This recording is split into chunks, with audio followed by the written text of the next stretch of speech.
नार्वेकर यांच्या निकालाच्या निषेधार्थ प्रतिकात्मक निकालाची शिवसेनेच्या वतीने होळी। विधानसभा अध्यक्ष राहुल नार्वेकर यांनी दिलेल्या अपात्र आमदार निर्णयांच्या निषेधार्थ रिसोड येथे शिवसेना उद्धव बाळासाहेब ठाकरे पक्षाच्या वतीने प्रतिकात्मक निकालाची होळी करण्यात आली।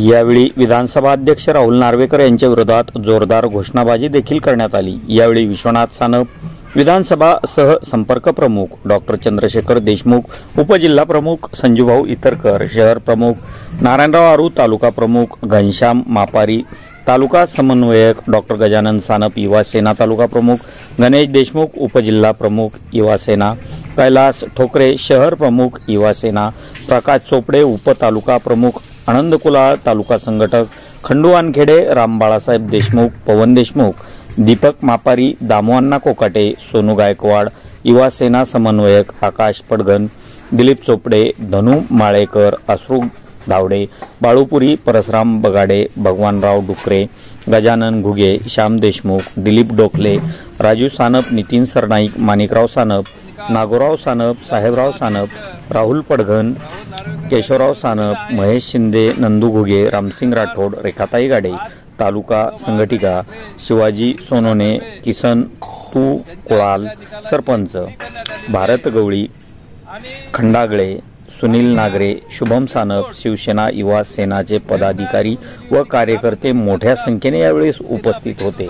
इंडियन न्यूज 24 साठी वृत्तनिवेदक विजय शिवगजे। सुप्रीम कोर्टाचा सुद्धा अवमान आमच्या विधानसभा अध्यक्षाने केलेला आहे।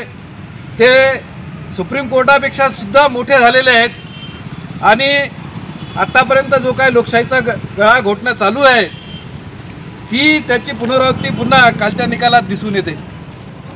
खरं पाहिलं तर दोन्ही गटाचे आमदार पात्र कसे काय होऊ शकतात?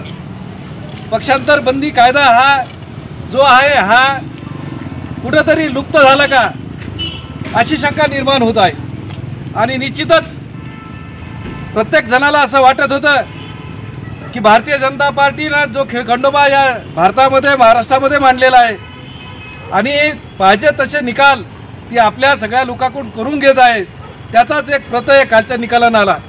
निश्चितच हा निकाल जनसामान्याला न परवडणारा आहे, न आवडणार आहे आणि याचा निषेध म्हणून आज आम्ही उद्धव बाळासाहेब ठाकरे गटातर्फे त्यांचा निषेध करत आहेत। येणाऱ्या काळामध्ये जनताच त्यांना धडा निश्चित शिकवणार आहे।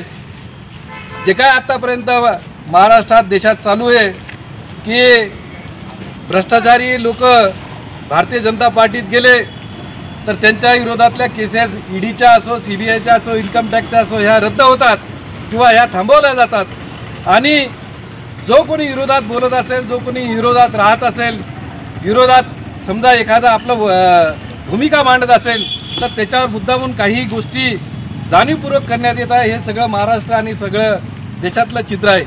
निश्चितच 2024च्या इलेक्शनमध्ये जनता यांना धडा शिकवल्याशिवाय राहणार नाही। आजच्या क्षणी मी एवढंच सांगतो आणि थांबतो।